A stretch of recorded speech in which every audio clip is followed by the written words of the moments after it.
Isang mapagpalang araw ng December 6, 2024 sa iyo, kabayan.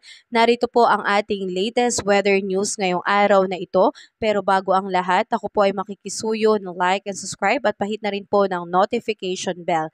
Kabayan, ngayong araw na ito inaasahan natin, lalo na po dito sa area ng Batanes, ang pagkakaroon po ng maulap na kalangitan na may kasamang mahihinang pag-ulan o ambon lamang po at makakaranas din po ng malamig na simoy ng hangin, kabayan, dulot po nitong northeast monsoon o hanging amihan. So wala naman pong significant impact na posibleng maidulot nitong northeast monsoon sa area ng Batanes, kaya wala po tayong dapat na ipangamba. Samantalang ito naman pong shoreline ang siyang nakakaapekto ngayon dito sa may Cordillera at Mr. Vision, Ilocos Norte at ilang bahagi ng Cagayan Valley. Kaya asahan natin ang pagkakaroon po ng maulap na kalangitan na may kalat-kalat na pag-ulan na meron din pong kasamang mga pagkulog at kidlat, lalo na pagdating sa hapon at sa gabi. So shoreline po ang nakakaapekto, so posible po itong magbuhos ng ulan, kaya posibleng magdulot ng mga biglaang pagbaha and landslide, lalo na during moderate and heavy rain po. So ingat tayo dyan, kabayan.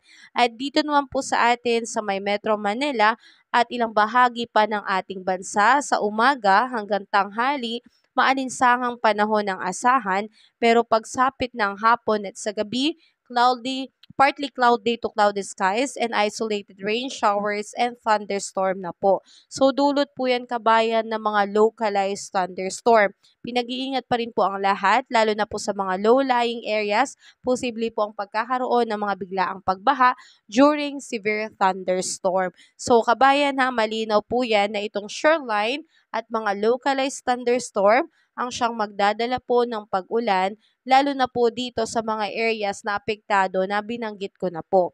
So dahil din po sa shoreline, kabayan, inaasahan natin na ngayong umaga hanggang afternoon, kabayan, ay posible pong magdulot ng moderate to heavy rain, 50 to 100 millimeters po na pag-ulan dito sa may area ng Apayao, Cagayan, Kalinga at Isabela. Posibleng magdulot to ng mga localized flooding.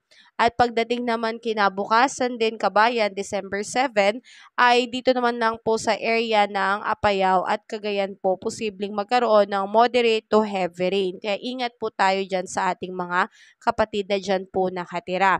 So ngayon, kabayan, ang asahan po natin na air temperature ngayong araw na ito, lalo na dito sa Lawag, ay aabot po ng 30 degrees Celsius, Tugigaraw, 28 degrees Celsius, Baguio, 23 degrees Celsius, Metro Manila, 32 degrees Celsius, Legazpi, 32 degrees Celsius, at sa Tagaytay po ay 30 degrees Celsius. Sa may Calayan Island at Puerto Princesa, aabot po ng 33 degrees Celsius, Iloilo, 30 degrees Celsius, Tacloban, 32 degrees Celsius, Cebu, 31 degrees Celsius, Cagayan de Oro, 32 degrees Celsius, Davao, 32 degrees Celsius, at sa Zamboanga po ay 33 degrees Celsius. So sa malaking bahagi ng Visayas at Mindanao, medyo magiging maaraw po ang panahon, kaya may kainitan, lalo na pagsapit po ng tanghali. So ganun pa man, kabayan, paalala lagi na lagi tayong magdala ng payong kung tayo man ay lalabas ng bahay. Una sa lahat, pananggalan na natin yan, lalo na kung mainit, at ganun din, kabayan, kapag bigla ang bumuhos ang ulan. Sa ngayon, sa ating mga baybayin ay wala namang pong nakataas na anumang gale warning signals, kaya malaya pong makakapalawat ang ating mga kababayang mangingisda.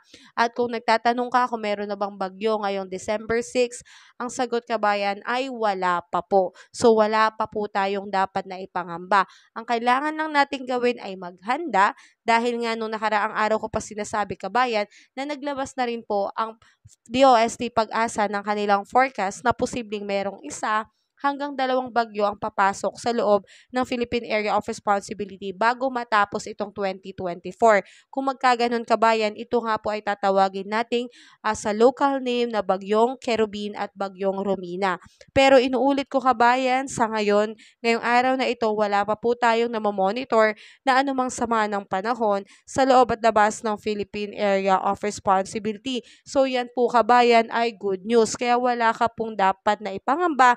Ang kailangan lang ay maghanda at laging updated lalo na sa pagbabago ng ating panahon dulot nga po ng climate change. So kabayan, para mai-update pa kita sa mga susunod na ulat panahon, ako po ay makikisuyo ulit na paki-like and subscribe niyo po ang aking channel at pahit na rin po ng notification bell para updated ka pa sa aking susunod na ulat panahon.